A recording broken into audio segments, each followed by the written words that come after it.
Hello बच्चों, नमस्ते, आदाब, सत श्री अकाल एंड केम छो। આજે આપણે ચેપ્ટર નંબર 1 વિદ્યુતભાર અને વિદ્યુત ક્ષેત્રના કેટલાક બીજા કન્સેપ્ટ શીખીશું અને એને એકોર્ડિંગ આપણે જે કંઈ શીખી ગયા છે એને એકોર્ડિંગ અને આજે જે શીખીશું એના પરથી આપણે કેટલાક એમસીક્યુ સોલ્વ કરીશું JEE અને નીટ લેવલના। ચલો, તો આપણે આપણા પ્રીવિયસ લેક્ચરમાં એ વાત કરી હતી કે વિદ્યુતભારનું ક્વોન્ટમીકરણ કોને કહેવાય, બરાબર। અને વિદ્યુતભારના ક્વોન્ટમીકરણ પરથી આપણે એક ન્યુમેરિકલ પણ સોલ્વ કર્યો હતો કે આપણે કોઈ પદાર્થને 8 ગુણ્યા 10⁻18 કુલમ જેટલો વિદ્યુતભાર આપવો હોય તો આપી શકીએ કે ના આપી શકીએ। તો આપણો આન્સર આવ્યો હતો n = 50। એનો મતલબ કે n એ કોઈ આપણને નેચરલ નંબર મળ્યો, આપણને કોઈ પ્રાકૃતિક સંખ્યા મળી, એનો મતલબ આપણે એક પદાર્થ પરથી બીજા પદાર્થ પર 50 જેટલા ઇલેક્ટ્રોન શું કરીએ, ટ્રાન્સફર કરી શકીએ છીએ। ઓકે, તો વિદ્યુતભારનું જ્યારે ક્વોન્ટમીકરણની જ્યારે વાત આવે ત્યારે આપણને આપેલો વિદ્યુતભાર એક પદાર્થ પરથી બીજા પદાર્થ પર ટ્રાન્સફર કરી શકાય અથવા આપણે કોઈ પદાર્થને કંઈક ચાર્જ આપવો હોય તો આપી શકીએ કે નહીં। તો એ પ્રકારના દાખલામાં આપણે શું શોધવાનું છે, સ્મોલ n નું મૂલ્ય શોધવાનું છે। આપણી પાસે વિદ્યુતભારનું ક્વોન્ટમીકરણ માટે એક સૂત્ર મળ્યું હતું કે કુદરતમાંથી મળી આવતો બધો જ વિદ્યુતભાર એક મૂળભૂત વિદ્યુતભારના પૂર્ણ ગુણાંકમાં હોય છે। તો આપણે એવું લખ્યું હતું Q = સ્મોલ n × E। તો જ્યાં આપણે શું શોધવાનું છે, n નંબર ઓફ ચાર્જીસ, વિદ્યુતભારોની સંખ્યા શોધવાની છે। જો આપણને વિદ્યુતભારોની સંખ્યા કોઈ ફિક્સ વેલ્યુ મળે, પોઈન્ટમાં ના મળે, દેટ મીન્સ કે આપણે એટલો વિદ્યુતભાર શું કરીએ, એક પદાર્થને પ્રોવાઈડ કરી શકીએ। બીજી વાત, આપણે બે વિદ્યુતભારો, બે સ્થિત વિદ્યુતભારોને, બે બિંદુવત સ્થિત વિદ્યુતભારોને એકબીજાથી સ્મોલ r અંતરે મૂકીએ તો એ બંને વચ્ચે ઉદ્ભવતું જે વિદ્યુત બળ છે એનું કેટલા મૂલ્યનું વિદ્યુત બળ લાગે, કેવા પ્રકારનું વિદ્યુત બળ લાગે, આ બધી વાત આપણે આપણા પ્રીવિયસ લેક્ચરમાં કરી છે। ઓકે, તો આજે જે આપણે વાત કરીશું ને બચ્ચો, તો એ વાતમાં થોડીક વાતો તમને ખબર હશે અને થોડીક વાતો આપણે એક્સ્ટ્રા કરીશું, બરાબર, જે તમને વાર સુધી તમે સાંભળી પણ ના હશે। ચાલો, તો આપણને જે ખબર છે ત્યાંથી જ આપણે સ્ટાર્ટ કરીએ। વિદ્યુતભારની વાત કરીએ તો વિદ્યુતભારનો SI એકમ કુલમ છે એ આપણે પહેલા લેક્ચરમાં બી વાત કરી અને બીજા લેક્ચરમાં પણ વાત કરી, બરાબર। પણ આપણને વિદ્યુતભારનો CGS એકમ શું છે એ નહોતું ખબર, બરાબર। તો આજે શું કરીએ, થોડુંક ડીપમાં જઈએ, થોડુંક ઊંડાણપૂર્વક સમજીએ કે વિદ્યુતભારનો SI એકમ કુલમ છે અને કુલમને સંજ્ઞામાં આપણે C વડે દર્શાવીએ। પણ જો આપણે CGS સિસ્ટમ ઓફ યુનિટની વાત કરીએ, CGS એકમ પદ્ધતિની વાત કરીએ, તો CGS એકમ પદ્ધતિમાં આ જે વિદ્યુતભાર છે એ વિદ્યુતભારનો એકમ છે, CGS એકમ છે સ્ટેટ કુલમ। શું છે? સ્ટેટ કુલમ, જેને દર્શાવાશે STAT કુલમ દ્વારા। અથવા આપણે સ્ટેટ કુલમ ના લખવું હોય તો આપણે સ્ટેટ કુલમની જગ્યાએ ESU પણ લખી શકીએ, જ્યાં ESU નું પૂરું નામ થશે, આ બધી વાત તમારે નોટ ડાઉન કરવાની છે, જ્યાં ESU નું પૂરું નામ થશે ઇલેક્ટ્રોસ્ટેટિક યુનિટ। શું થશે? Electrostatic unit.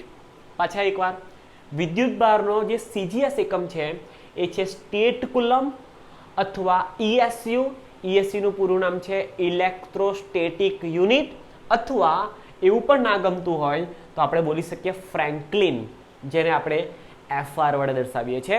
તો એક્ઝામમાં આ રીતનો ન્યુમેરિકલ આવે તો આપણે યાદ રાખવાનું છે, આ રીતનો MCQ આવે તો આપણે યાદ રાખવાનું છે 1 માર્ક્સ માટે કે વિદ્યુતભારનો CGS એકમ શું છે। તો વિદ્યુતભારના CGS એકમ 3 રીતે આપણે રિપ્રેઝન્ટ કરી શકીએ। પહેલું છે કે આપણે એને સ્ટેટ કુલમ બોલી શકીએ, તો વિદ્યુતભારનો CGS એકમ છે સ્ટેટ કુલમ। જો સ્ટેટ કુલમ ના ફાવતું હોય તો આપણે એને શું બોલી શકીએ, આપણે એને બોલી શકીએ ESU, અને ESU નું પૂરું નામ થશે ઇલેક્ટ્રોસ્ટેટિક યુનિટ। ઇલેક્ટ્રોસ્ટેટિક યુનિટ પણ ના ફાવતું હોય તો એને જ આપણે ફ્રેન્કલિન બોલી શકીએ, અને ફ્રેન્કલિનને આપણે F સફિક્સ R વડે રિપ્રેઝન્ટ કરી શકીએ, દર્શાવી શકીએ। ચાલો, હવે વાતને સમજો કે વિદ્યુતભારના SI એકમ અને CGS એકમ વચ્ચેનો સંબંધ આ શું છે? SI એકમ એસઆઈ એકમ અને સીજીએસ એકમ વચ્ચેનો સંબંધ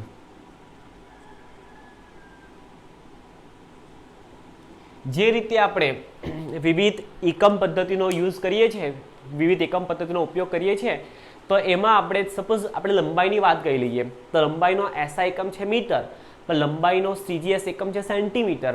તો આપણે મીટર અને સેન્ટીમીટર વચ્ચેનો આપણને રિલેશન ખબર છે કે 1 metre is equal to 100 centimetre. તેવી રીતે જો આપણે વિદ્યુતભારની વાત કરીએ તો વિદ્યુતભારમાં પણ આપણી પાસે વિદ્યુતભારના એસઆઈ એકમ અને વિદ્યુતભારના જે સીજીએસ એકમ છે એ વચ્ચેનો રિલેશન ખબર હોવો જોઈએ. તો જોજો અહીંયા ખાસ ધ્યાન રાખજો. વિદ્યુતભારનો એસઆઈ એકમ છે કુલમ અને વિદ્યુતભારનો સીજીએસ એકમ છે સ્ટેટ કુલમ અથવા ESU અથવા ફ્રેન્કલિન. તો 1 કુલમ બરાબર, યાદ રાખજો, 1 કુલમ બરાબર 3 ગુણ્યા 10⁹ સ્ટેટ કુલમ અથવા 3 ગુણ્યા 10⁹ ESU અથવા 3 ગુણ્યા 10⁹ ફ્રેન્કલિન. કારણ કે સ્ટેટ કુલમની જગ્યાએ આપણે ESU પણ લખી શકીએ, ઇલેક્ટ્રોસ્ટેટિક યુનિટ પણ લખી શકીએ અથવા ફ્રેન્કલિન પણ લખી શકીએ. તો યાદ રાખજો, વિદ્યુતભારનો એસઆઈ એકમ કુલમ છે, વિદ્યુતભારનો સીજીએસ એકમ છે સ્ટેટ કુલમ, ESU એટલે કે ઇલેક્ટ્રોસ્ટેટિક યુનિટ અથવા ફ્રેન્કલિન. અને વિદ્યુતભારના એસઆઈ એકમ અને સીજીએસ એકમ વચ્ચેનો રિલેશન શું છે?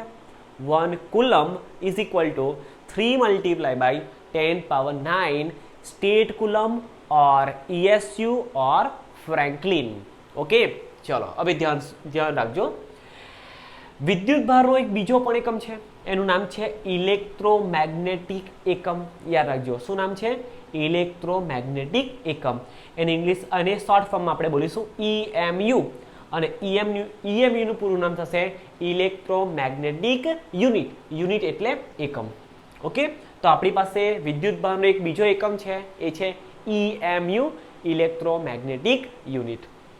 હવે જોજો, 1 ઇલેક્ટ્રોમેગ્નેટિક યુનિટ બરાબર 3 ગુણ્યા 10⁻10 ESU.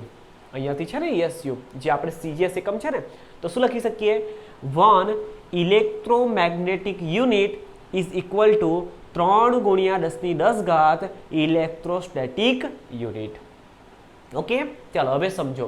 અહીંયા આગળ આપણી પાસે બે રિલેશન છે, ખાસ ધ્યાન રાખજો.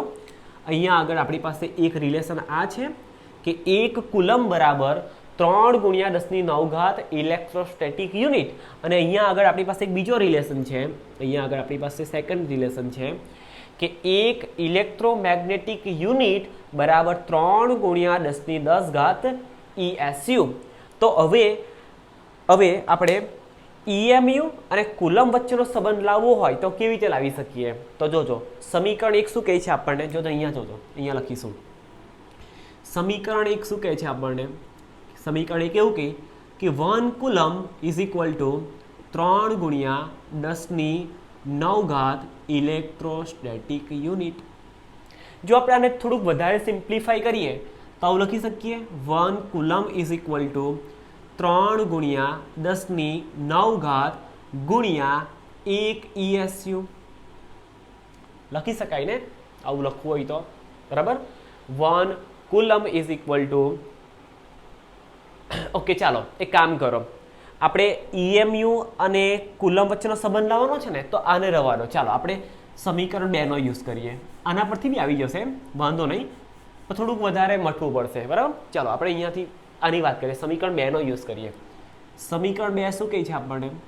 સમીકરણ 2 એવું કહે છે કે જ્યાં આગળ આપણી પાસે 1 EMU હશે, ઇલેક્ટ્રોમેગ્નેટિક યુનિટ હશે, ત્યાં આગળ આપણે 3 ગુણ્યા 10⁻10 ઇલેક્ટ્રોસ્ટેટિક યુનિટ લખી શકશું.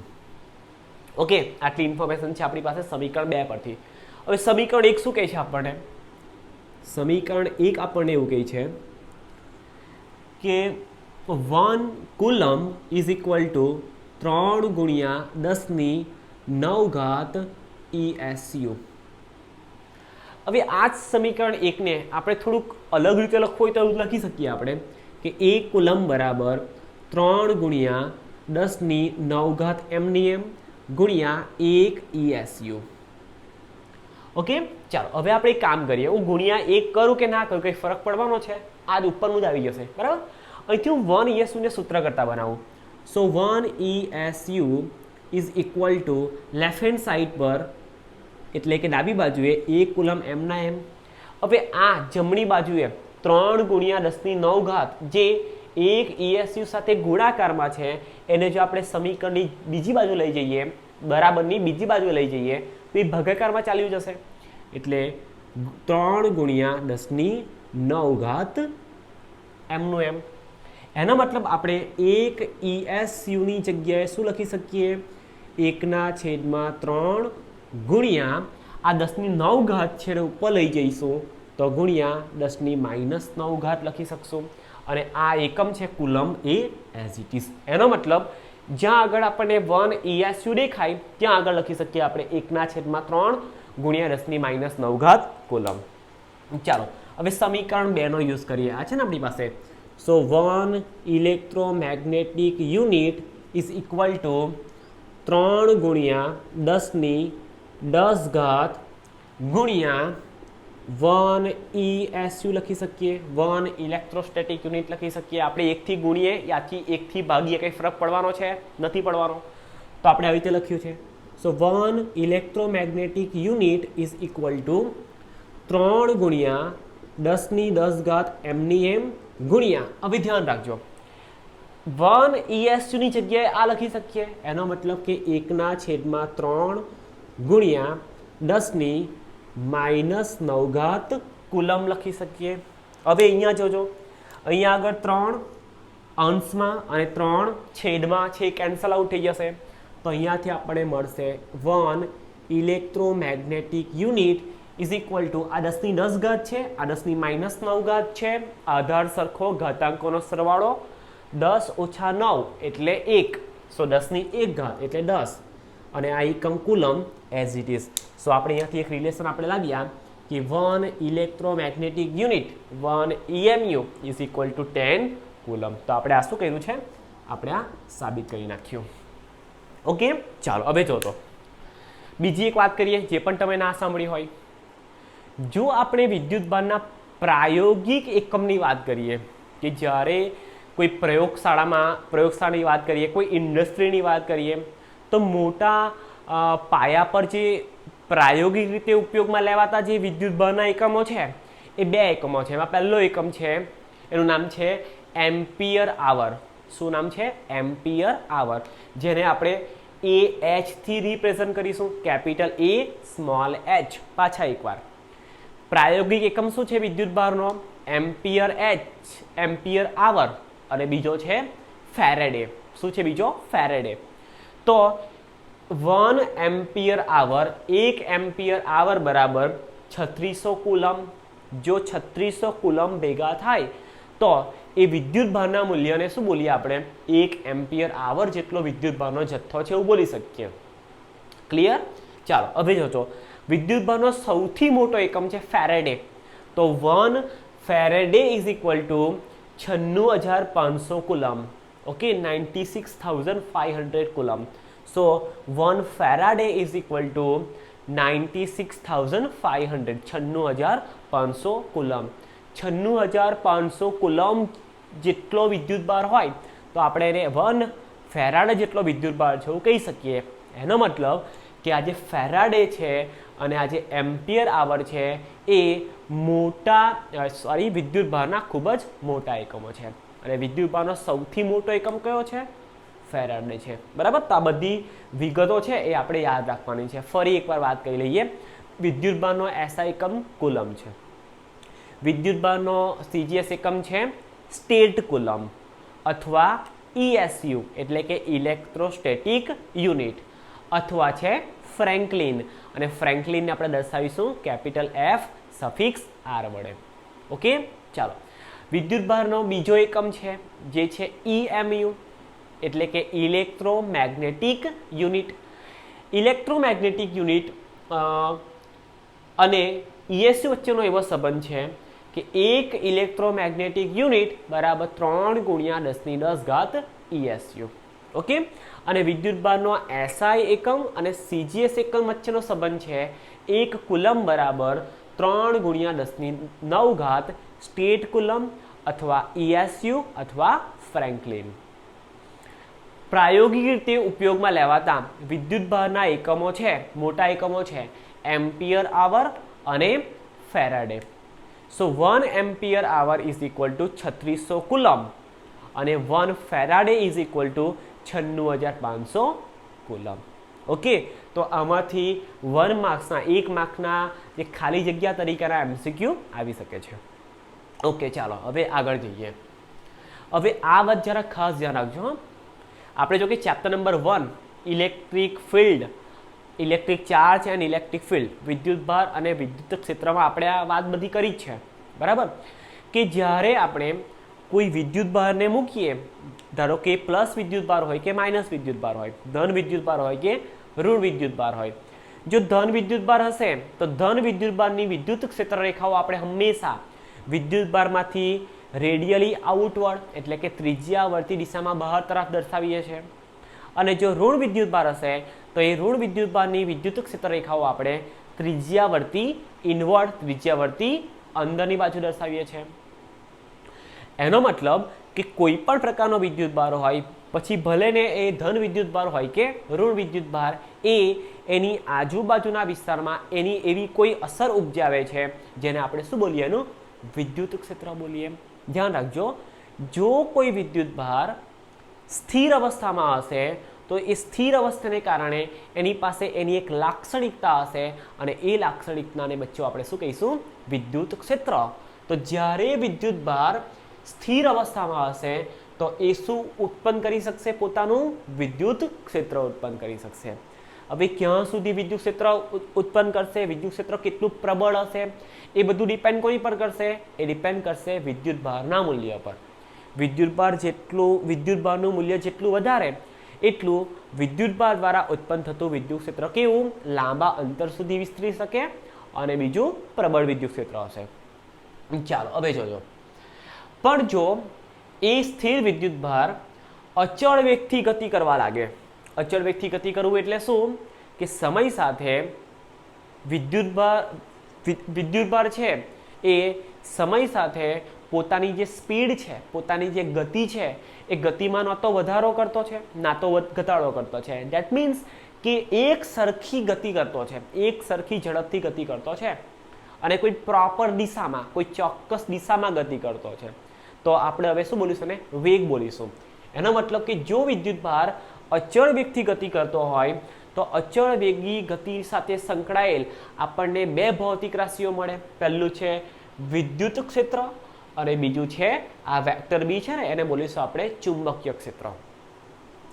આપણે ચેપ્ટર નંબર 4 ફર્સ્ટ સેમનું 12 સાયન્સ ફર્સ્ટ સેમનું ચેપ્ટર નંબર 4 છે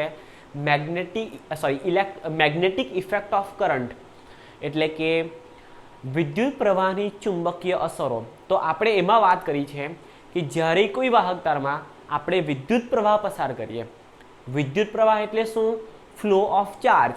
જ્યારે વિદ્યુતભાર કોઈ વાહક તારમાં એક સ્થળેથી બીજા સ્થળે ગતિ કરે તો આપણે બોલી શકીએ કે એ જે જે તાર છે, જે વાહક તાર છે, એ વાહક તારમાં વિદ્યુત પ્રવાહ પસાર થઈ રહ્યો છે.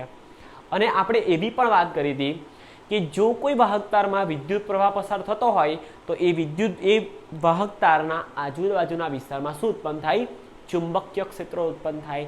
સેમ એઝ જો કોઈ વિદ્યુતભાર અચળ વેગથી ગતિ કરતો હોય તો એના આજુબાજુના વિસ્તારમાં વિદ્યુત ક્ષેત્ર પણ ઉત્પન્ન કરે અને ચુંબકીય ક્ષેત્ર પણ ઉત્પન્ન કરે. એ જેમાંથી પસાર થતો છે એની આજુબાજુના વિસ્તારમાં ચુંબકીય ક્ષેત્ર રચે છે. ચાલો ત્રીજી વાત, કે જો વિદ્યુતભાર પ્રવેગિત ગતિ કરતો હોય. હવે પ્રવેગિત ગતિ એટલે શું, તો આપણે 11 સાયન્સમાં શીખી ગયેલા ચેપ્ટર નંબર 3માં. Okay, motion in a straight line અને મોશન ઇન અ પ્લેન, ત્રીજું અને ચોથું ચેપ્ટર હતું. એમાં આપણે વાત કરી હતી કે જ્યારે કોઈ પ્રવેગિત ગતિ કોને બોલતા હતા આપણે, કે જ્યારે કોઈ પદાર્થ પોતાના વેગમાં વધારો કરતો કે ઘટાડો કરતો શું કરતો હોય, ગતિ કરતો હોય, એના વેગનું મૂલ્ય સમય સાથે યા તો વધતું હોય યા તો ઘટતું હોય. જો વધતું હોય તો આપણે એને બોલીશું પદાર્થ પ્રવેગિત ગતિ કરે છે. અને જો સમય સાથે પદાર્થના વેગનું મૂલ્યમાં ઘટાડો થતો હોય તો આપણે બોલી શકીએ છીએ કે પદાર્થ એ પ્રતિપ્રવેગી ગતિ કરે છે. માની લો અહીંયા બચ્ચો કે જો વિદ્યુતભાર પ્રવેગિત ગતિ કરતો હોય એનો મતલબ કે સમય સાથેના વેગના મૂલ્યમાં વધારો થતો જતો હોય તો એની સાથે સંકળાયેલી 3 ભૌતિક રાશિઓ આપણે સમજવી પડે. પહેલું છે એ વિદ્યુત ક્ષેત્ર પણ ઉત્પન્ન કરશે કારણ કે વિદ્યુતભાર છે અને વિદ્યુતભારનો એક એવો ગુણધર્મ છે જે વિદ્યુત ક્ષેત્ર ઉત્પન્ન કરી શકે. બીજું કે ગતિ કરે છે, મોશનમાં છે. ઓકે, તો ગતિને કારણે એનામાં એ ચુંબકીય ક્ષેત્ર પણ રચશે. અને બીજી વાત કે એ પ્રવેગી ગતિ કરતો હોવાને કારણે એ કંઈક વિદ્યુત ચુંબકીય વિકિરણ પણ ઉત્સર્જિત કરશે.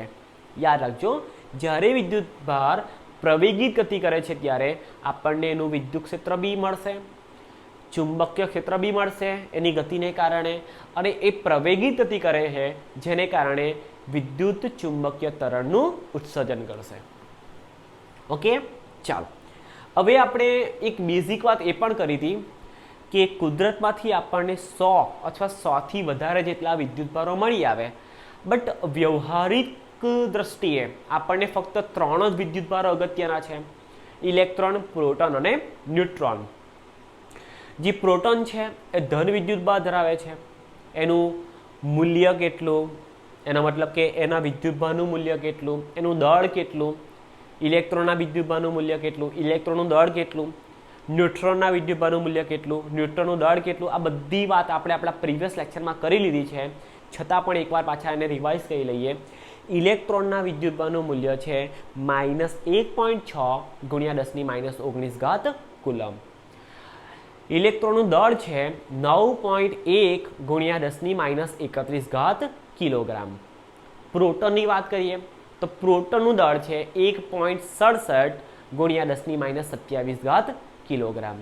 અને પ્રોટોનનો વિદ્યુતભાર ઇલેક્ટ્રોનના વિદ્યુતભાર જેટલો જ છે, પરંતુ પ્રોટોન એ ધન વિદ્યુતભાર હોવાથી પ્રોટોન પરના વિદ્યુતભારને આપણે બોલીએ છીએ 1.6 × 10⁻19 કુલમ. જ્યારે ઇલેક્ટ્રોન માટે એ મૂલ્ય વિથ નેગેટિવ સાઇન હશે, ઋણ નિશાની સાથે હશે, -1.6 × 10⁻19 કુલમ. અને જો આપણે ન્યુટ્રોનની વાત કરીએ તો ન્યુટ્રોન એ વિદ્યુતની દ્રષ્ટિએ તટસ્થ છે. ના તો એ ધન વિદ્યુતભાર ધરાવે છે, ના તો એ ઋણ વિદ્યુતભાર ધરાવે છે. જો આપણે ન્યુટ્રોનના દળની વાત કરીએ તો ન્યુટ્રોનનું દળ એ પ્રોટોનના દળ સાથે સામ્યતા ધરાવે છે. એનો મતલબ કે એપ્રોક્સિમેટલી આશરે બંનેનું દળ કેવું છે? સરખું છે. એમ તો પ્રોટોનનું દળ 1.672 × 10⁻⁻27 kg જેટલું છે અને ન્યુટ્રોનનું દળ છે 1.674 × 10⁻⁻27 kg જેટલું છે. બટ આપણે આફ્ટર ડેસિમલ પોઈન્ટ દશાંશ ચિહ્ન પછી ઓનલી 2 ડિજિટને જ કન્સિડર કરીશું તો approximately mass of proton and mass of neutron શું કરશે?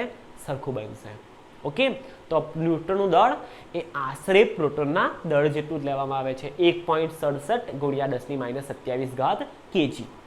ચાલો હવે જોજો ખાસ, આપણે જ્યારે વિદ્યુતભારનું ક્વોન્ટમીકરણ જોયું હતું ત્યારે એવી વાત કરી હતી કે કુદરતમાંથી મળી આવતો બધો વિદ્યુતભાર એક મૂળભૂત વિદ્યુતભારના પૂર્ણ ગુણાંકમાં હોય છે.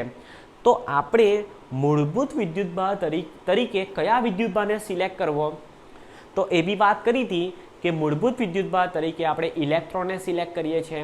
અને ઇલેક્ટ્રોનને મૂળભૂત વિદ્યુતભાર તરીકે સિલેક્ટ કરવા પાછળનું કારણ પણ આપણે જોયું હતું કે ઇલેક્ટ્રોન એ સૌથી નાનામાં નાનો અને સ્વતંત્ર અસ્તિત્વ ધરાવતો વિદ્યુતભારિત કણ હોવાને કારણે આપણે ઇલેક્ટ્રોન પરના વિદ્યુતભારને મૂળભૂત વિદ્યુતભાર તરીકે ગણીએ છીએ. જો આપણે પ્રોટોન અને ન્યુટ્રોનની વાત કરીએ તો પ્રોટોન અને ન્યુટ્રોન એના કરતાં પણ નાના સૂક્ષ્મ કણો કે જેનું નામ છે ક્વાર્ક્સ, તો ક્વાર્ક્સ નામે ઓળખાતા મૂળભૂત કણોના બનેલા છે. હવે ક્વાર્ક્સના 2 પ્રકાર છે, અપ ક્વાર્ક અને ડાઉન ક્વાર્ક. અપ ક્વાર્કનું મૂલ્ય છે +2/3e અને ડાઉન ક્વાર્કનું મૂલ્ય છે -1/3e. ડાઉન ક્વાર્ક -1/3 અને અપક્વાક છે +2/3e। ચાલો, હવે આ જે પ્રોટોનની જે રચના થયેલી છે, પ્રોટોન જે રચાયેલો છે એ 2 અપક્વાક અને 1 ડાઉન ક્વાકનું કમ્પોઝિશન થઈને બનેલો છે। 2 અપક્વાક અને 1 ડાઉન ક્વાક ભેગા થઈને પ્રોટોન બનેલો છે।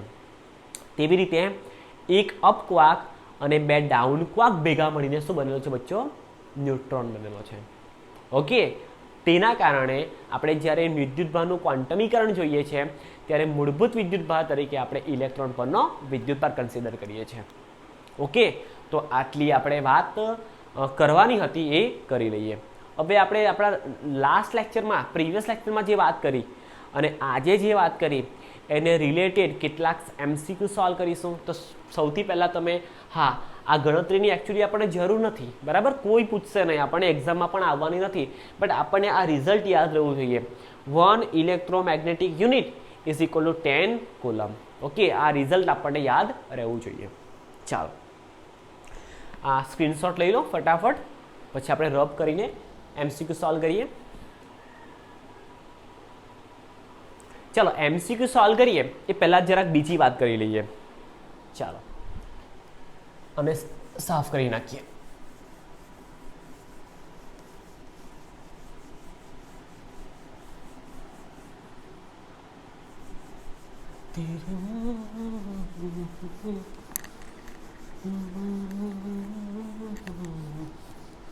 तुझे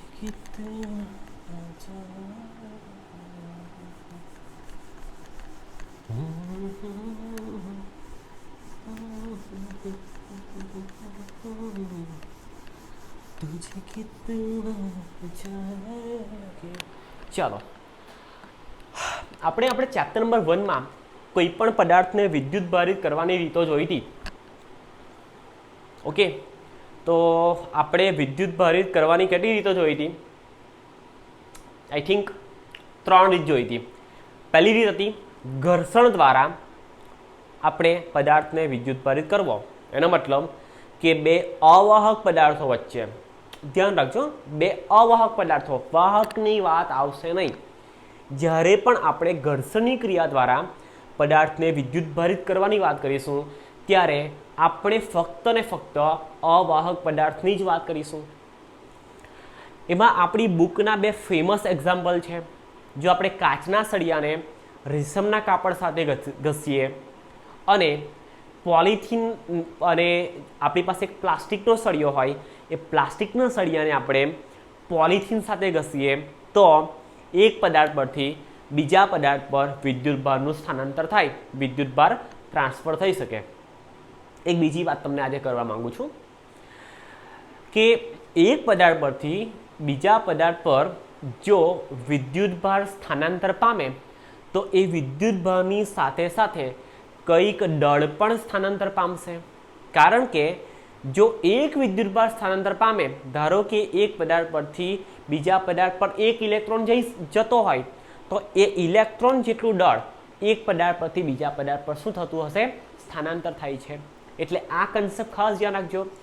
જો ક્યારેય પણ એક પદાર્થ પરથી બીજા પદાર્થ પર વિદ્યુતભારનું સ્થાનાંતર થાય તો એ વિદ્યુતભારના સ્થાનાંતરની સાથે સાથે કંઈક દળ પણ સ્થાનાંતર થશે। પણ એવું જરૂરી નથી કે એક પદાર્થ પરથી બીજા પદાર્થ પર દળ સ્થાનાંતર થાય તો સાથે સાથે વિદ્યુતભાર સ્થાનાંતર થાય જ, આવું જરૂરી નથી। પરંતુ જો વિદ્યુતભાર સ્થાનાંતર થયો તો 110% એની સાથે દળ પણ શું કરશે? સ્થાનાંતર પામશે। ઓકે, ચાલો, હા, આપણે 2 પદાર્થોને ઘર્ષણની ક્રિયા દ્વારા શું કરીએ? વિદ્યુતભાર કરી શકીએ, એ વાત કરી હતી। ચાલો, બીજી એક રીત હતી કે વિથ કોન્ટેક્ટ, કે આપણે કોઈ ગોળાને શું કરીએ? 2 ગોળાને કોન્ટેક્ટમાં લાવીએ। ધારો કે આપણી પાસે એક પદાર્થ છે, એક બીજો પદાર્થ છે, એ બંનેને શું કરીએ? આપણે કોન્ટેક્ટમાં લાવીએ અને કોન્ટેક્ટ દ્વારા શું કરીએ? આપણે એને ચાર્જ કરી શકીએ, વિદ્યુતભારિત કરી શકીએ। અને થર્ડ રીત હતી પ્રેરણ દ્વારા। ઓકે, વિદ્યુતભારના પ્રેરણ દ્વારા આપણે શું કરીએ? એક ગોળાને આપણે શું કરીએ? જે ગોળો વિદ્યુતની દ્રષ્ટિએ તટસ્થ હતો, એનો મતલબ કે એના પર જેટલા ધન વિદ્યુતભારો હતા એટલા જ ઋણ વિદ્યુતભારો હતા, અને આપણે એ ગોળાને જો ધન વિદ્યુતભારિત બનાવવો હોય તો આપણે શું કરતા હતા, એની નજીક આપણે એક ઋણ વિદ્યુતભારિત પટ્ટી લઈ જતા હતા, અને એ ગોળાને જો આપણે ઋણ વિદ્યુતભારિત બનાવવો હોત તો આપણે ગોળાની નજીક ધન વિદ્યુતભારિત પટ્ટી લઈ જતા હતા. તો આપણે આ બધી રીતો દ્વારા શું કરતા હતા, આપણે એને વિદ્યુતભારિત કરી શકતા હતા. ઓકે, ચાલો હવે વાતને સમજો કે આપણે જોઈ લીધું. હા, અને બીજું કે આપણે અર્થિંગ કરાવતા હતા ગોળાનું, અને એનો મતલબ કે ગોળા પર ફક્ત ક્યાં તો ઋણ વિદ્યુતભાર જમા રહેતો હતો, ક્યાં તો એના પર ધન વિદ્યુતભાર જમા રહેતો હતો. ઓકે, ચાલો હવે આજે આપણે થોડાક MCQ સોલ્વ કરીશું. ઓકે, એક બીજી વાત છે કે માની લો આપણી પાસે બે ગોળાઓ છે અને બંને ગોળાની ત્રિજ્યા, ધારો કે એક ગોળાની ત્રિજ્યા છે r જેટલી અને બીજા ગોળાની ત્રિજ્યા છે 2r જેટલી. બંને પર q જેટલો વિદ્યુતભાર છે. કેટલો વિદ્યુતભાર છે બંને પર? કેપિટલ q જેટલો વિદ્યુતભાર છે. તો જ્યારે બંનેને આપણે એકબીજા સાથે કોન્ટેક્ટમાં લાવીએ તો મહત્તમ કેટલો વિદ્યુતભાર સ્થાનાંતર થઈ શકે, તો એના માટે એક સૂત્ર છે q ડેશ બરાબર મહત્તમ સ્થાનાંતરિત વિદ્યુતભાર q ડેશ બરાબર q તો ખરા જ, એટલે કે q minus q by k. ધ્યાન રાખજો, જ્યારે આપણી પાસે બે ગોળાઓ છે, એક કેપિટલ R ત્રિજ્યાનો અને બીજો કેપિટલ 2 કેપિટલ R ત્રિજ્યાનો, એટલે એક R ત્રિજ્યાનો બીજો 2R ત્રિજ્યાનો, અને q બંને પર q જેટલો વિદ્યુતભાર છે. ઓકે, તો હવે થશે શું કે જ્યારે બંનેને આપણે બીજાના કોન્ટેક્ટમાં લાવીએ તો જેના પર વિદ્યુતભાર વધારે હશે એના પરથી ઓછા પર વિદ્યુતભાર સ્થાનાંતર થાય, એ વાત બરાબર છે. પણ અહીંયા આગળ એક નાનો ગોળો છે ને એક મોટો ગોળો છે. ઓકે, તો બંનેને એકબીજાના કોન્ટેક્ટમાં લાવીએ, સંપર્કમાં લાવીએ, પછી જો મહત્તમ જો વિદ્યુતભાર સ્થાનાંતર થાય તો એનું મહત્તમ મૂલ્ય કેટલું હશે? તો એનું મહત્તમ મૂલ્ય હશે, વિદ્યુતભારનું મહત્તમ મૂલ્ય હશે q ડેશ બરાબર બંને પરનો વિદ્યુતભાર કેટલો? q જેટલો માઇનસ q બાય k જેટલો. ઓકે, જ્યાં k શું છે, જે માધ્યમમાં મૂક્યા છે એ માધ્યમ માટે k નું મૂલ્ય. ઓકે, એક અચળાંક છે. ચાલો, આપણને એકચ્યુઅલી એની બહુ જરૂર નથી. ચાલો હવે ડાયરેક્ટલી આપણે MCQ પર ફોકસ કરીએ. ચાલો, પહેલું MCQ છે, કાચના સળિયા સાથે રેશમના કપડાને ઘસતા. ચાલો, પહેલું MCQ શું છે? MCQ number 1. MCQ 1, કાચના સળિયા સાથે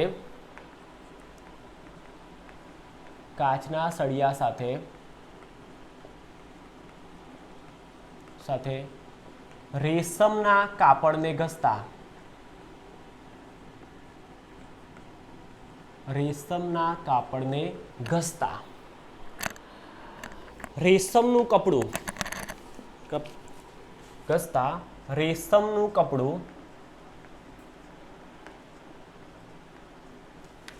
કપડું 320 નેનો કુલમ્બ ઋણ વિદ્યુતભારિત થાય છે.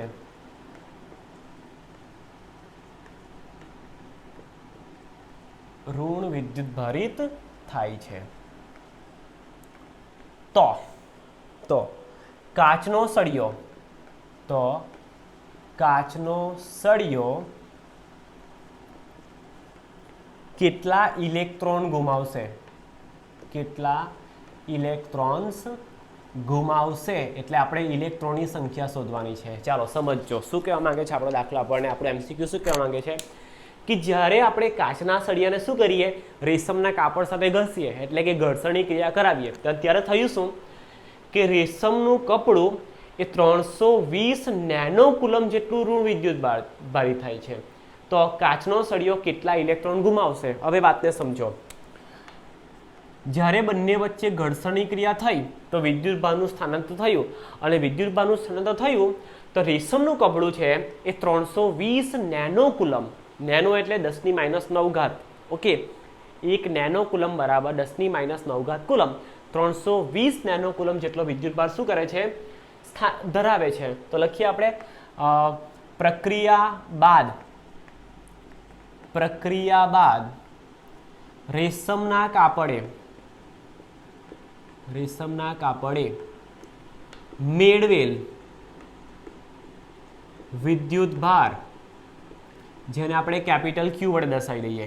કેપિટલ ક્યુ બરાબર કેટલો છે જોજો, ઋણ વિદ્યુતભાર છે એટલે આપણે અહીંયા વિથ નેગેટિવ સાઇન લઈશું. 320 નેનો કુલમ માટે ક્યુ બરાબર 320 એમના એમ ગુણ્યા નેનો કુલમને આપણે કુલમમાં ટ્રાન્સફર કરીશું 10⁻⁹ કુલમ. તો અહીંયા આગળ આપણને કુલ કેટલો વિદ્યુતભાર સ્થાનાંતર થયો -320 ગુણ્યા 10⁻⁹ કુલમ જેટલો.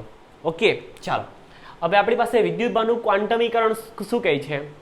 વિદ્યુતભારનું ક્વોન્ટમીકરણ આપણને એવું કહે કે Q બરાબર N × E, જ્યાં N એ નંબર ઓફ વિદ્યુતભારોની સંખ્યા દર્શાવે છે અને E એ કોઈ મૂળભૂત વિદ્યુતભારનું મૂલ્ય દર્શાવે છે. હવે અહીંયા આગળ આપણે એવું પણ કીધું છે કે કેટલા ઇલેક્ટ્રોન ગુમાવશે, એનો મતલબ કે જે સ્થાનાંતર પામે છે એ ફક્ત ઇલેક્ટ્રોન સ્થાનાંતર પામે છે. એ બીજી વાત યાદ રાખજો, ઘર્ષણની ક્રિયા દ્વારા એક પદાર્થ પરથી બીજા પદાર્થ પર જે વિદ્યુતભારનું સ્થાનાંતર થાય છે એવું આપણે બોલીએ છીએ, તો ફક્ત ને ફક્ત ઋણ વિદ્યુતભાર જ એક પદાર્થ પરથી બીજા પદાર્થ પર સ્થાનાંતર પામી શકે છે.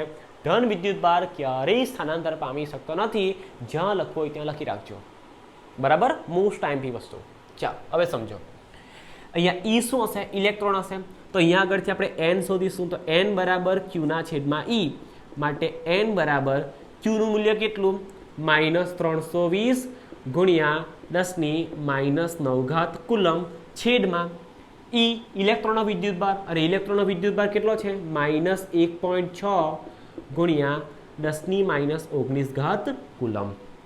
સો N ઇઝ ઇક્વલ ટુ, ચાલો પહેલાં તો માઇનસ માઇનસ કેન્સલ આઉટ થઈ જશે અને 320ને આપણે 1.6 વડે ભાગીશું. 320 ભાગ્યા 1.6 એટલે આપણને આન્સર મળશે 200. શું મળશે? 200. 200 ગુણ્યા આ 10⁻⁹ છે, નીચેથી ઉપર જશે 10⁻⁹ અને આ 10⁻⁹ એટલે 10⁻⁻ થઈ જશે. 10⁻⁻ થઈ જશે. માટે અહીંયાથી આપણને શું મળશે? એનનું મૂલ્ય મળશે આપણને 2 ગુણ્યા 10 જો 2 ગુણ્યા 10 2 લખી શકીએ 200ને, અને 10⁻10 એમની એમ, તો 2 ગુણ્યા 10⁻12 જેટલા ઇલેક્ટ્રોન શું થશે? કાચના સળિયા પરથી રેશમના કાપડ પર સ્થાનાંતર પામશે. અને અહીંયા આપણને 4 ઓપ્શન આપ્યા છે, એમાં ઓપ્શન નંબર C કરેક્ટ છે, 2 ગુણ્યા 10⁻12. ચાલો અહીંયાથી તમને જે ઓપ્શન આપ્યા છે ને એ ઓપ્શન બી લખી રાખીએ, જો કે આપણે ડાયરેક્ટલી ફાઇન્ડ કરી નાખ્યું છે. તમને ઓપ્શન આવા કઈ આપ્યા છે? Option number A is equal two 2 ગુણ્યા 10⁻10, 2 ગુણ્યા 10⁻10. ઓપ્શન નંબર B આપ્યો છે 2 ગુણ્યા 10⁻11, 2 ગુણ્યા 10⁻11. ઓપ્શન નંબર C આપણને આપ્યો છે 2 ગુણ્યા 10⁻12, અને ઓપ્શન નંબર D આપ્યો છે આપણને 5.12 મલ્ટીપ્લાય બાય 10 પાવર -26. હવે જુઓ, આ 3 આપણને સરખા જેવા દેખાતા છે, હે ને? ખાલી અહીંયા આગળ શું છે? ઘાતમાં ફરક છે, અને આ આપણને થોડોક યુનિક દેખાતો છે. તો આપણી આદત મુજબ આપણને આ ન્યુમેરિકલ ના આવડતો હોય તો આપણે શું કરીએ? આને સિલેક્ટ કરી આવીએ છીએ, આને ટીક કરી આવીએ છીએ. એવું અહીંયા કરવાનું નથી. એક જ કન્સેપ્ટ છે, વિદ્યુતભારનું ક્વોન્ટમીકરણનો યુઝ કરો એટલે આ પ્રકારના ન્યુમેરિકલ શું કરશે? સોલ્વ થઈ જશે. ચાલો બીજો ન્યુમેરિકલ જોઈએ, MCQ નંબર 2 જોઈએ. ચાલો બીજું MCQ શું કહે છે? હા, 1 માઇક્રોગ્રામ ઇલેક્ટ્રોન, 1 માઇક્રોગ્રામ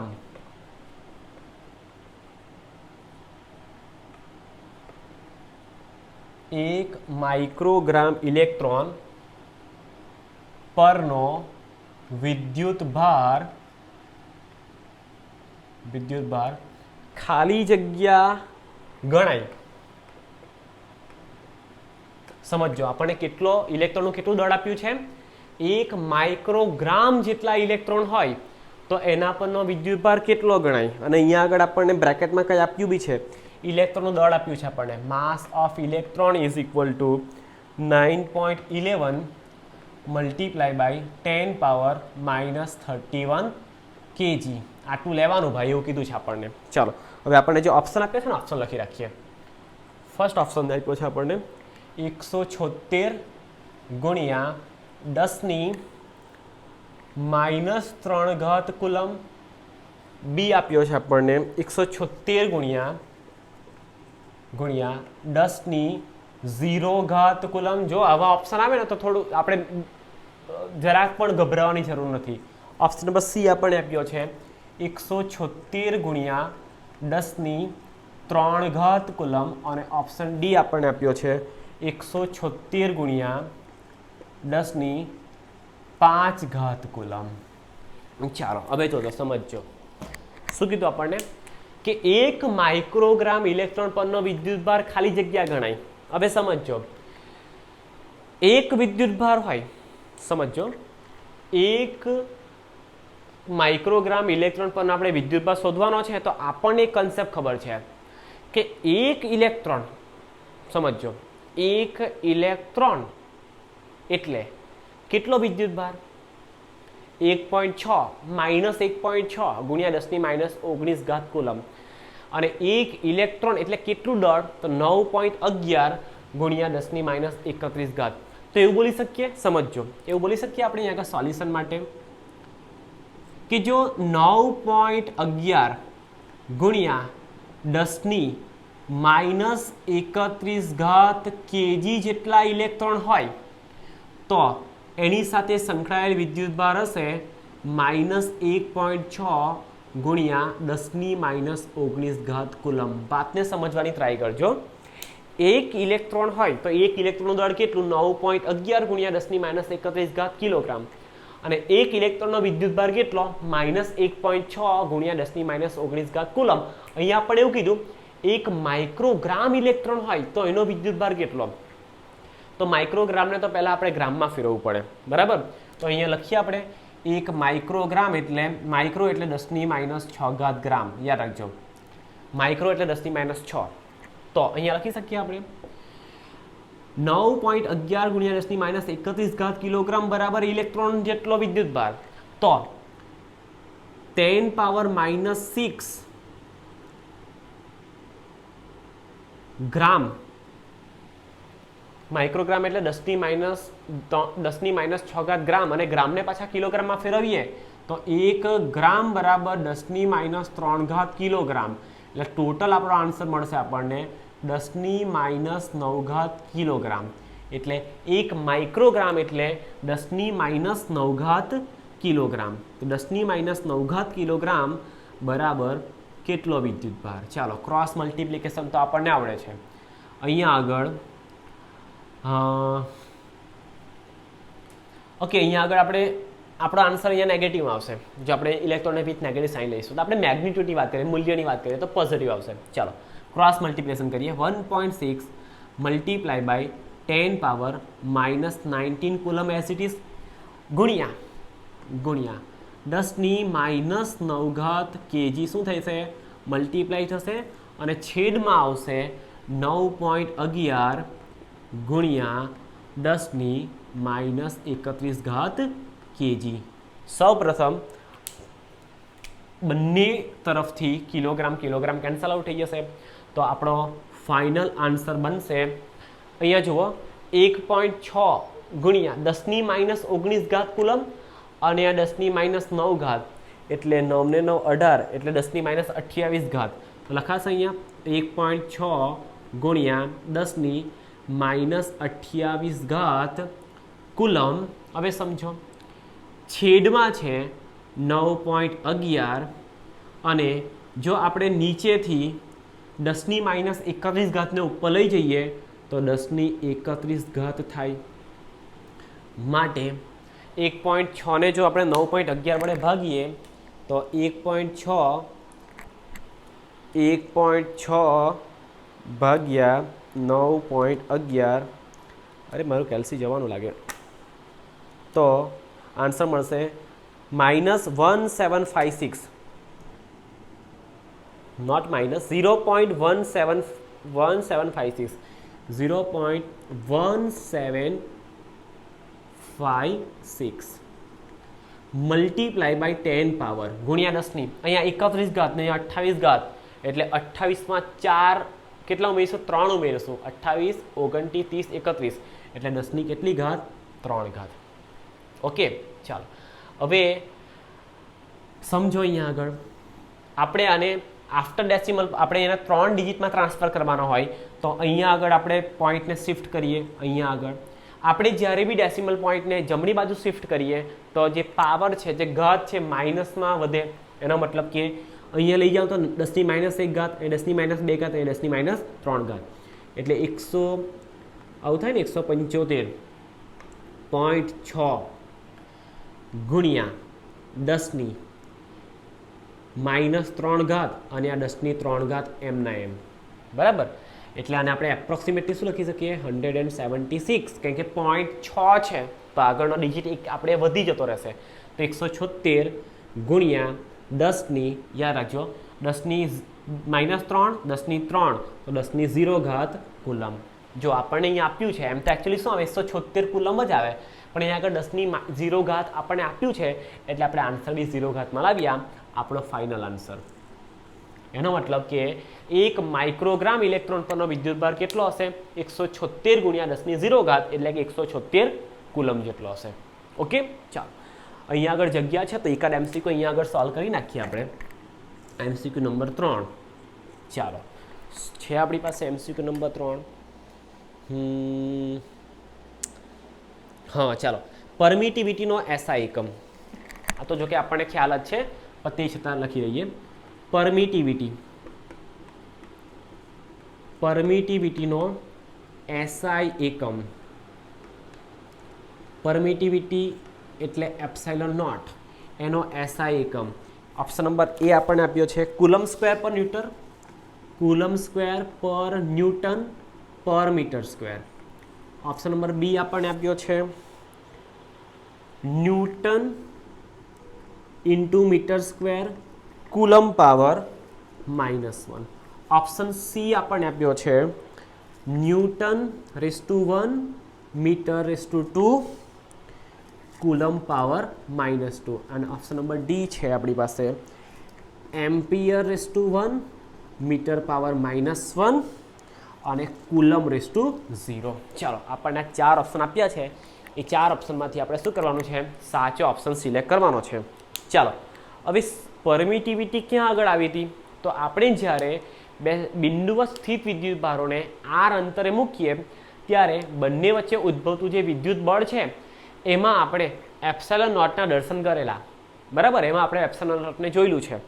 તો આપણી પાસે આવું કંઈ સૂત્ર હતું કે બે સ્થિત વિદ્યુતભારો વચ્ચે ઉદ્ભવતું વિદ્યુત બળ બરાબર k q1 q2 છેદમાં r નો વર્ગ, અને kની જગ્યા આપણે લખી શકતા હતા 1/4 પાઈ એપ્સિલોન નોટ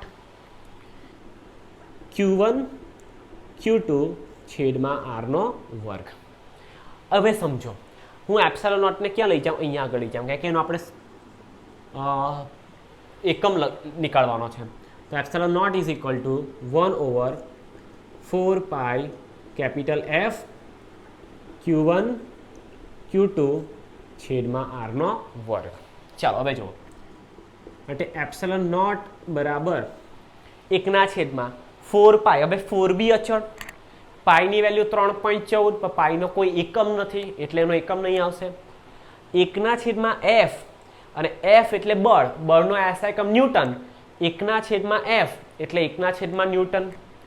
તો અહીંયા આગળ લખી શકું 1/ન્યૂટન ગુણ્યા, ચાલો, q1 એટલે વિદ્યુતભાર, q2 એટલે વિદ્યુતભાર. વિદ્યુતભારનો એસઆઈ એકમ કુલમ. આપણે જ્યારે આપણો લેક્ચર સ્ટાર્ટ કર્યો તેમાં પહેલી લાઈન લખી હતી વિદ્યુતભારનો એસઆઈ એકમ કુલમ છે. કુલમને આપણે c વડે દર્શાવીએ, કુલમ ઇન્ટુ કુલમ, તો કુલમ સ્ક્વેર છેદમાં r એટલે અંતર, અંતરનો એસઆઈ એકમ મીટર, તો r સ્ક્વેર એટલે મીટર સ્ક્વેર. માટે એપ્સિલોન નોટના એસઆઈ એકમ છે આ ન્યૂટનને હું ઉપર લઈ જઈશ તો newton power -1, coulomb square as it is, અને મીટર પાવર -2 થઈ જશે ઉપર જઈને. ચાલો, આવો કોઈ ઓપ્શન દેખાય છે આપણને?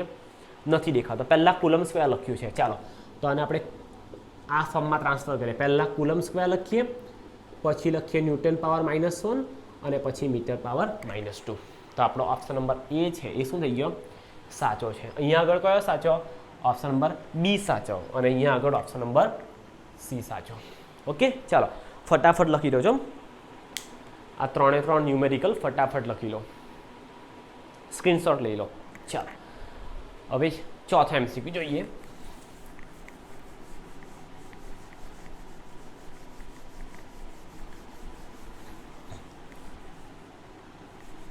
तू ही रे तेरे बिना कैसे जीऊं आज।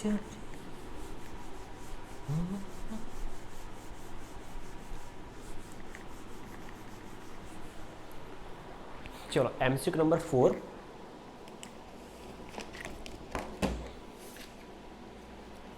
બહુ મજાની વાત છે। એમસીક્યુ નંબર 4 શું છે? આપણને કીધું છે કે કોઈ પદાર્થને ઘસીને વિદ્યુતભારિત કરવામાં આવે તો તેના વજનમાં શું ફેરફાર થાય? હું એક સેન્ટેન્સ બોલી ગયો, તમને યાદ હોય તો, કે જ્યારે એક પદાર્થ પરથી બે પદાર્થોની ઘર્ષણની ક્રિયામાં જ્યારે એક પદાર્થ પરથી બીજા પદાર્થ પર વિદ્યુતભારનું સ્થાનાંતર થાય તો એની સાથે સાથે કંઈક દળ પણ સ્થાનાંતર થયું હશે। અહીંયા શું કીધું છે આપણને કે કોઈ પદાર્થને ઘસીને વિદ્યુતભારિત કરવામાં આવે તો તેના વજનમાં શું ફેરફાર થાય? હવે મારી વાત સમજો કે કોઈ પદાર્થને ઘસીને વિદ્યુતભારિત કરવામાં આવે, સમજો તો જે પદાર્થ ઇલેક્ટ્રોન ગુમાવે એ ધન વિદ્યુતભારિત બનશે અને જે પદાર્થ ઇલેક્ટ્રોન મેળવે એ ઋણ વિદ્યુતભારિત બનશે। હવે અંદાજો લગાવો, આપણે એવી વાત કરી કે ફક્ત ઇલેક્ટ્રોન જ ટ્રાન્સફર થઈ શકે, પ્રોટોન તો ક્યારેય ટ્રાન્સફર નથી થવાના। તો જે ઇલેક્ટ્રોન ગુમાવશે એનો મતલબ કે જે ધન વિદ્યુતભારિત બનશે એના દળમાં ઘટાડો થશે, કારણ કે એના પરથી ઇલેક્ટ્રોન ચાલ્યા ગયા।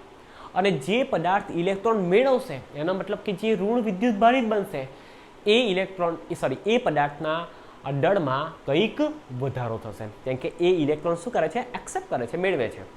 ક્લિયર? ચાલો એમસીક્યુ નંબર આગળ લઈએ। કયો? ચોથો।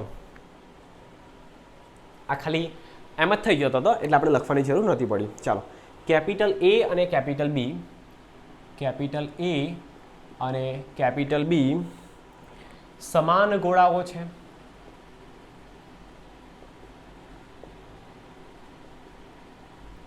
સમાન ગોળાઓ છે। તે દરેક પર કેપિટલ ક્યુ જેટલો વિદ્યુત ભાર પ્રસ્થાપિત કરેલ છે।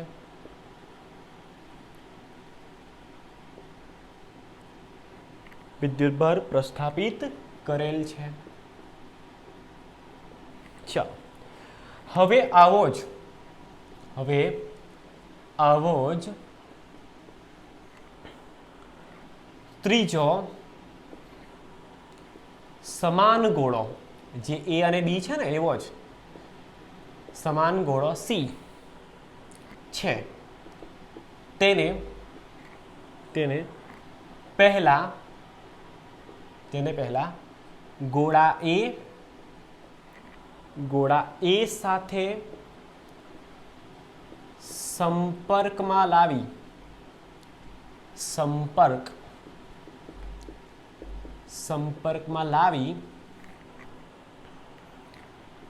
છૂટો પાડી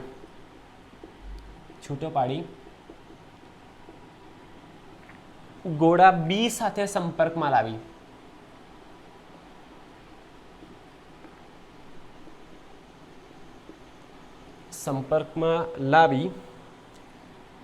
छूटा पाड़वामां आवे छे।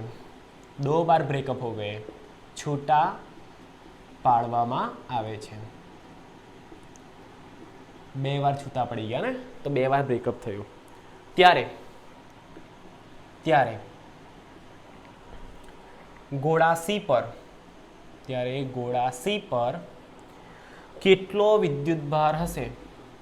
केटलो विद्युत भार हशे? चलो अहींया आगळ पण आपणने ऑप्शन आप्या छे। ऑप्शन नंबर ए छे ए गोळा सी पर क्यू विद्युत भार हशे।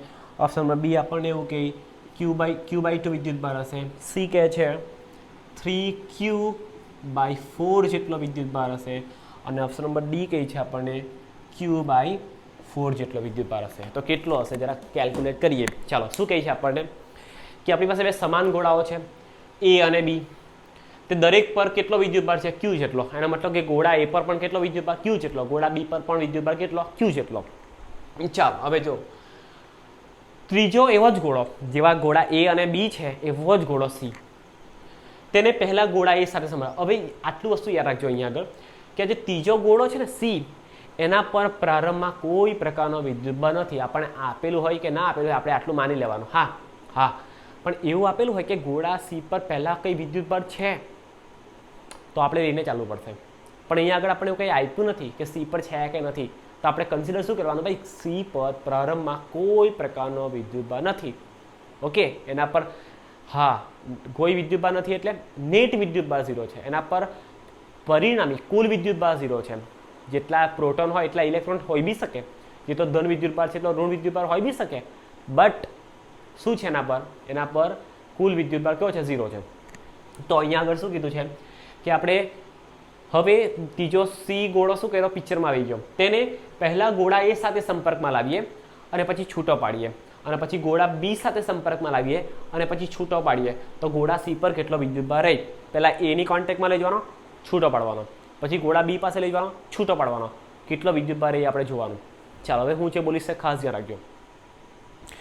જ્યારે બે સેમ ડાયમેન્શન ધરાવતા, સેમ સરખું પરિમાણ ધરાવતા સરખા જ ગોળાઓને જ્યારે આપણે એકબીજા સાથે એ બંને પર પ્રારંભમાં સરખો જ વિદ્યુતભાર છે એવું બી કન્સિડર કરીએ અને બંનેને એકબીજા સાથે સંપર્કમાં લાવીએ, તો બંને પર આપણે સંપર્કમાં લાવીએ ત્યારે એક સરખો વિદ્યુતભાર વહેંચાય.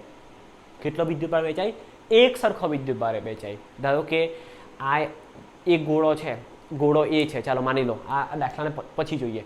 આ ગોળો એ છે, એના પર પ્રારંભમાં કેપિટલ ક્યુ જેટલો વિદ્યુતભાર છે અને આપણી પાસે એના જેવો જ એનો જ શું બોલાય, એનો જુડવા, ઓકે, ટ્વિન્સ, એના જેવો જ ગોળો છે, બટ એની પર પ્રારંભમાં કોઈ વિદ્યુતભાર નથી.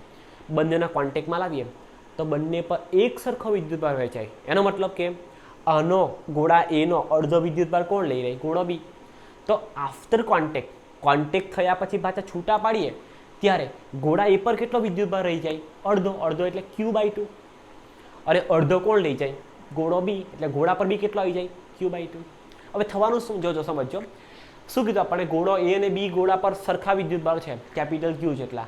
હવે બંનેને કોન્ટેક્ટમાં લાવીએ તો બંને પર એક સરખો વિદ્યુતભાર વહેંચાય. ક્લિયર?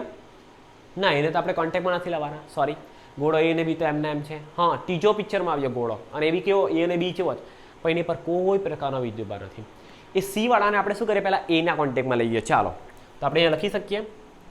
જો એમ એકચ્યુઅલી આ દાખલાને ગણવો હોય તો બી ગણાય, પણ આપણે એ બધું ગણવાનું નથી. આપણે શોર્ટ રીત, આપણે છે ને 20 સેકન્ડમાં દાખલો લાવવો હોય તો કઈ રીતે લાવી શકાય. જો હવે જો તો ગોળા પર વિદ્યુતભાર કેટલો? તો charge on sphere A is equal to ક્યુ.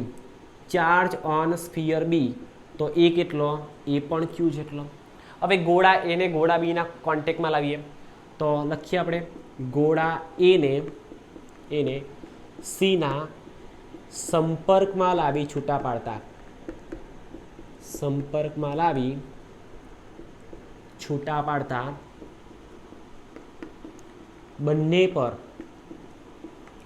વહેંચાતો વિદ્યુતભાર એને આપણે ધારો કે શું કહી દઈએ? ક્યુ કહી દઈએ, સોરી, આપણે એને ક્યુ ડેશ કહી દઈએ. તો ક્યુ ડેશ બરાબર બંને પર સરખો વહેંચાય એટલે બંનેનું શું કરવાનું? આપણે અહીંયા આગળ બંનેની એવરેજ વેલ્યુ લેવાની. QA વત્તા QC છેદમાં 2. QA વત્તા QC છેદમાં 2. ચાલો, કેમ કે એ અને સી ને કોન્ટેક્ટમાં લાવ્યા ને, એટલે charge on A plus charge on C divided by 2 બંનેની એવરેજ વેલ્યુ. તો બંને પર ચાર્જ કેટલો રહી જાય? Q ડેશ જેટલો. તો Q પાસે કેટલો છે? A પાસે કેટલો છે? Q જેટલો. C પાસે કેટલો છે? 0 ડિવાઇડેડ બાય 2. એનો મતલબ Q ડેશ બરાબર કેટલો રહી ગયો? Q/2. એનો મતલબ કે સંપર્કમાં લાવ્યા બાદ Q ડેશ બંને પરનો વિદ્યુતભાર કેટલો? Q ડેશ જેટલો. તો સંપર્કમાં લાવ્યા બાદ ગોળા એ પરનો વિદ્યુતભારને આપણે બોલી શકીએ QA ડેશ. સંપર્કમાં લાવ્યા પછી કેટલો? Q ડેશ જેટલો. Q ડેશ એટલે કેટલો? Q/2 જેટલો. ઓકે, અને કોન્ટેક્ટમાં લાવ્યા બાદ ગોળા સી પરનો વિદ્યુતભાર QC ડેશ કેટલો? એ પણ Q/2 જેટલો. પહેલો હતો QC જેટલો અને એ હતો 0. કોન્ટેક્ટમાં લાવ્યા એ સાથે એટલે વિદ્યુતભાર બદલાઈ ગયો અને અડધો લઈ લીધો. બરાબર? ચાલો, હવે શું કહે છે? હવે શું કહેવાનું આપણે? છૂટો પાડી ગોળા સીના સંપર્કમાં લઈએ. હવે આ ગોળા સીને હવે કોના કોન્ટેક્ટમાં લઈએ? બી સાથે. તો ગોળા સીને ગોળા બીના સંપર્કમાં લાવતા, ગોળા બીના સંપર્કમાં લાવતા બંને પર વહેંચાતો વિદ્યુત ભાર, ચાલો બંને પર વહેંચાતા વિદ્યુત ભારને આપણે શું કહી દઈએ? ક્યુ ડબલ ડેશ કહી દઈએ.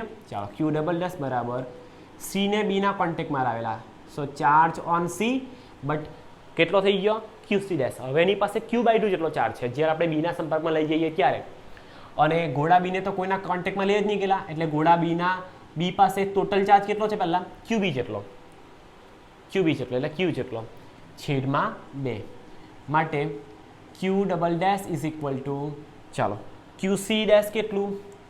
Q/2 જેટલું વત્તા QB કેટલું? પ્રારંભમાં ગોળા બી પર કેટલો ચાર્જ? કેપિટલ Q જેટલો આખાના છેદમાં 2, માટે Q ડબલ ડેશ બરાબર, ચાલો Q ડબલ ડેશ બરાબર, અને 2 ને એમને એમ રહેવા દો. ઉપર લસાવ લઈએ, આ 2 છે ને 2 અહીંયા ગુણાશે અને 2 પાછા નીચે ચાલ્યા જશે. વાતમાં ખ્યાલ આવે?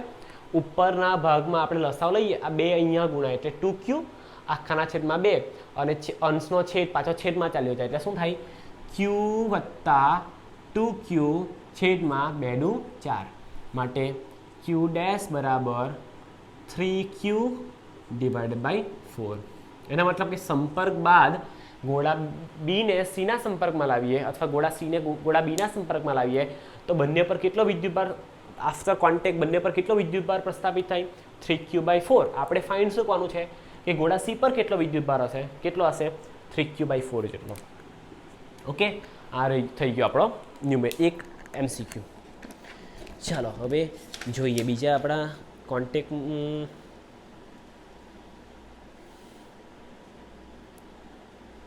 હા જોજો, હા આપણે જે કન્સેપ્ટ સમજી ગયા છે એના પરનો દાખલો છે. જ્યારે પોલિથીનના ટુકડાને ઊન સાથે ઘસવામાં આવે છે ત્યારે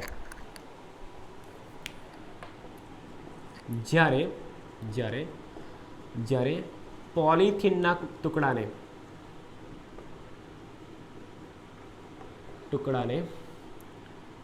ઊન સાથે ઘસવામાં આવે છે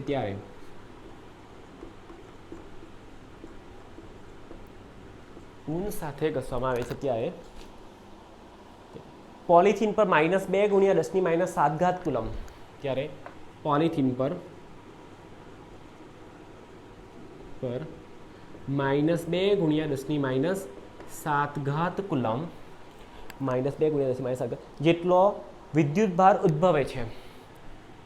જેટલો વિદ્યુતભાર ઉદ્ભવે છે, એનો મતલબ કે એણે ઇલેક્ટ્રોનને સ્વીકાર કર્યો હશે તો જેટલો વિદ્યુતભાર આવ્યો. ચાલો, તો પોલિથીન પર ટ્રાન્સફર થતું દ્રવ્યમાન ખાલી જગ્યા હશે, તો પોલિથીન પર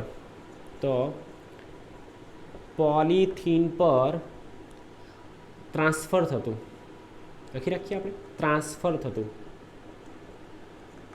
ટ્રાન્સફર થતું દ્રવ્યમાન એટલે કે દળ, દ્રવ્યમાન ખાલી જગ્યા kg હશે. જો બહુ મજાની વાત કરી આપણે. ચાલો આપણને ઓપ્શન પહેલાં આપી દીધા છે, એ પહેલાં જોઈ લઈએ. 11.38 × 10⁻19 ઘાત, 11.38 × 10⁻19 ઘાત. ચાલો ઓપ્શન નંબર બી જ કહી છે આપણને 5.69 multiply by 10⁻−19 kg. Option number C છે 2.25 મલ્ટીપ્લાય બાય 10⁻−19, અને ઓપ્શન નંબર ડી છે 9.63 મલ્ટીપ્લાય બાય 10⁻−19. ચાલો હવે આપણે આને ફાઇન્ડ કરવાનું છે. જો સમજો શું કહે છે આપણને કે જ્યારે પોલિથીનના ટુકડાને ઊન સાથે ઘસીએ ત્યારે પોલિથીન પર આટલો વિદ્યુતભાર ઉદ્ભવે, એટલે પોલિથીન પાસે નેગેટિવ વિદ્યુતભાર આવ્યો, એનો મતલબ કે પોલિથીને ઇલેક્ટ્રોનનો શું કર્યો? સ્વીકાર કર્યો. ઓકે, ચાલો હવે જોતો. તો પોલિથીન પર ટ્રાન્સફર થતું દળ કેટલું હશે? જો એક ઇલેક્ટ્રોન ટ્રાન્સફર થાય, સમજો, જો એક ઇલેક્ટ્રોન ટ્રાન્સફર થાય તો 9.11 ગુણ્યા 10⁻31 કિલોગ્રામ -31 કિલોગ્રામ જેટલું દળ ટ્રાન્સફર થાય અને 1.6 ગુણ્યા 10⁻19 કુલમ જેટલો વિદ્યુતભાર ટ્રાન્સફર થાય.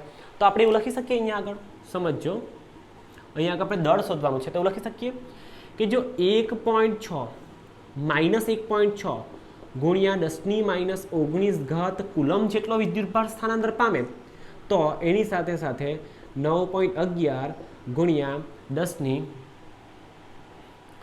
9.1 જ લઈએ, બરાબર, આપણે સરળતા ખાતર 9.1 મલ્ટીપ્લાય બાય 10⁻31 kg જેટલું દળ શું થાય? દ્રવ્યમાન સ્થાનાંતર પામે. તો અહીંયા આપણને કેટલો વિદ્યુતભાર આપેલો છે? 2 ગુણ્યા 10⁻7 કુલમ જેટલો વિદ્યુતભાર જો સ્થાનાંતર પામે તો આ કેટલું દળ સ્થાનાંતર પામ્યું હશે? ક્રોસ મલ્ટિપ્લિકેશન કરો. -2 ગુણ્યા 10⁻7 ગુણ્યા 9.1 ગુણ્યા 10⁻31 kg છેદમાં આની સાથે આ છેદમાં -1.6 ગુણ્યા 10⁻19 કુલમ. અહીંયા પણ કુલમ હતું, અહીંયા પણ કુલમ, તો કુલમ કેન્સલ આઉટ પહેલાં તો. ચાલો, માઇનસ પણ કેન્સલ આઉટ. 9.1 ગુણ્યા 2 9.1 ગુણ્યા 2 ભાગ્યા 1.6 એટલે આન્સર મળ્યો આપણને 11.375 મલ્ટીપ્લાય બાય 10 પાવર. ચાલો અહીંયા જુઓ, અહીંયા 31 19 ઉપર નીચેથી ઉપર ચાલ્યા ગયા એટલે +19 થયા. ઓકે, તો 31 વત્તા 7 એટલે 38, 38માંથી 19, 19 × 38 એટલે -19. જોજો, સમજો, આ 31 છે ને 7 છે એટલે 38 થશે અને 19 × 38 એટલે ઉપર શું થઈ ગયા? -38 થયા અને -19 ઉપર ગઈને +19 થાય. -38 + 19 એટલે -19 રહે. તો અહીંયા આગળ ગુણ્યા 10⁻19 kg. ચાલો, અહીંયા આગળથી આપણને કયો ઓપ્શન પરફેક્ટ લાગે છે? તો જુઓ, અહીંયા આગળ આપણે આફ્ટર ડેસિમલ પોઈન્ટ કેટલા ડિજિટ કન્સિડર કર્યા? 2 ડિજિટ. અહીંયા આગળ 3 ડિજિટ છે તો આને આપણે એપ્રોક્સિમેટલી શું લખી શકીએ? 11.37 મલ્ટીપ્લાય બાય 10 પાવર -19 kg જેટલું દળ શું થશે? સ્થાનાંતર પામશે. તો આપણો ઓપ્શન નંબર એ શું છે? કરેક્ટ છે. ઓકે બચ્ચો, તો આજે આપણે જે અમુક હાઈ લેવલના MCQ સોલ્વ કર્યા, બરાબર, તમને મજા આવી હશે આજના લેક્ચરમાં. તો આવા જ લેક્ચર માટે આપણે શું કરીએ? પાછા મળીશું અને એમાં આપણે થોડાક પહેલાં કન્સેપ્ટ શીખીશું અને એના પછી આ પ્રમાણના MCQs સોલ્વ કરીશું. Thank you.